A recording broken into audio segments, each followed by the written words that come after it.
انما یعمر مساجد اللہ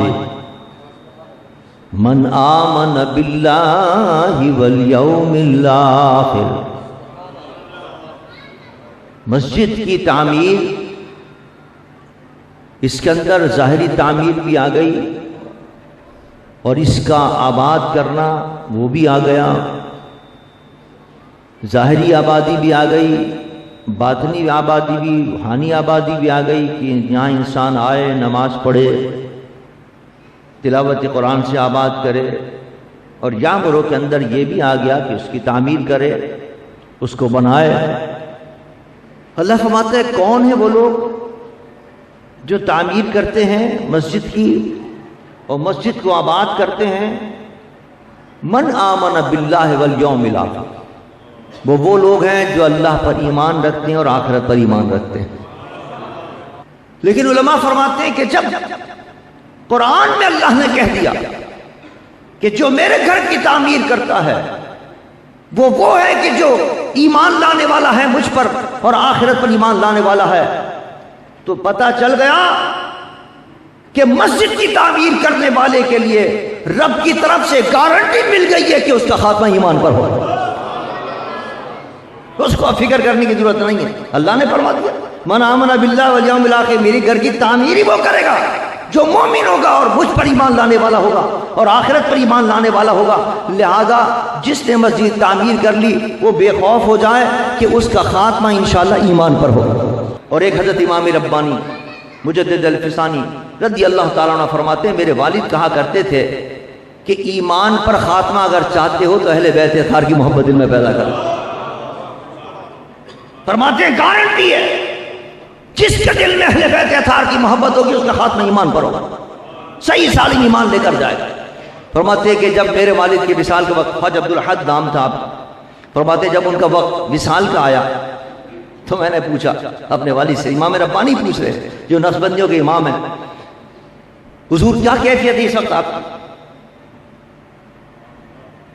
شیطان بھی سر پر کھڑا ہوا ہے، جا کرنی کا عالم ہے، اب اس وقت کیا کیفیت ہے آپ کی؟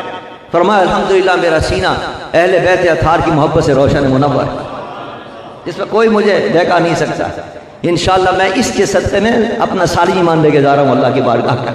تو یہ دو چیزیں ایسی ہیں کہ انسان اہل بیت اطہار سے محبت رکھے، مسجدوں بنائے، مسجدوں کی تعمیر کرے، مسجدوں کو آباد کرے. یامروں کے اندر یہ بھی آتا ہے کہ آپ بنا تو لیا ہے، پتہ چلا کہ ظہر کی نماز میں کوئی آئی نہیں، پتہ چلا عصر کی نماز میں کوئی آئی نہیں، بنا کے بیٹھ گئے گھر کے اندر. ارے بھائی بنا تو لیا ہے لیکن یامروں کے اندر یہ بھی آتا ہے کہ اس کو آباد بھی کرو، اس کے اندر آ کے نماز پڑھو، اس میں آ کے تلاوت قرآن کرو، اس میں آ کے محفل سجاؤ دینی.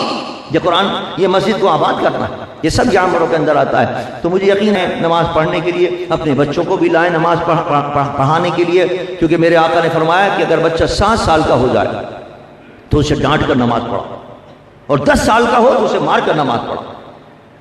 ہم لوگ خود ہی نماز نہیں پڑھتے، اپنے بچوں کو کیا نماز کی عادت ڈالیں؟ نماز کی عادت ڈالو اپنے بچوں کو، یہ تم پر فرض ہے. قیامت کے دن آپ سے پہلا سوال ہوگا نماز پڑھی. آپ تو بڑے خوش ہوں گے میں نے تو مسجد بنائی تھی، ہر 5 وقت مسجد میں نماز کے لیے میں جاتا تھا، کہ اللہ میں نے تو 5 وقت نماز پڑھی ہے، ایک وقت کی نماز نہیں چھوڑی. جنت نہیں ملے گی، آپ نجات نہیں ملے گی.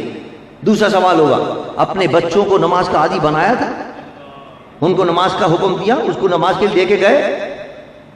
اللہ نہیں، میں تو بس اپنے بچے سوتے رہتے تھے، مجھے ترس آ جاتا تھا بچے سو رہے ہیں، ان کو سوتا رہن دیا کرتا تھا، میں تو خود اکیلا آ جاتا تھا. اللہ فرمائے گا تم نے یہ قرآن کی آیت نہیں پڑھی وَأْمُرْ أَهْلَكَ بِالصَّلَاةِ وَاصْطَبِرْ عَلَيْهَا، اپنے اہل خانہ کو بھی حکم دو نماز کا.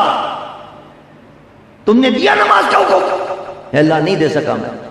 اللہ نے فرمایا اچھا جاؤ میرے حکم پر عمل نہیں کیا جہنم میں جاؤ. اللہ آپ اندازہ کیجئے نماز پڑھنے کے باوجود اس دوسرے حکم پر عمل نہ کرنے کی وجہ سے انسان کو جہنم میں جانا پڑے. ہمیں چاہیے کہ ہم خود بھی نماز ادا کریں، اپنے بچوں کو بھی نماز کا عادی بنائیں. ہم دنیا کے کاموں کے لیے تو ڈانٹتے ہیں، کبھی آپ نے دین کے لیے ڈانٹا اپنے بچے کو؟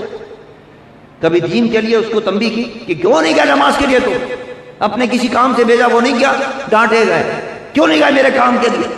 لیکن کبھی آپ نے اپنے بچوں کو نہیں ڈانٹا ہوا کہ مسجد میں نہیں گئے نماز کے لیے، عصر کی نماز نہیں پڑھی تم نے، آج فجر کے لیے نہیں آئے، آج عشاء کی نماز نہیں پڑھی تم، یہ لازمی ہے ہم پر، اس کا بھی ہمیں جواب دینا ہوگا.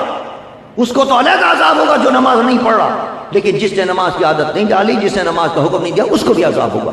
لہذا ہمیں چاہیے کہ ہم نے یہ مسجد تو آباد کر دی ہے، اس کو بنا لیا ہے، لیکن اب اس کو آباد کرنا بھی ہمارا فرض بنتا ہے کہ ہم اس کو آباد رکھیں.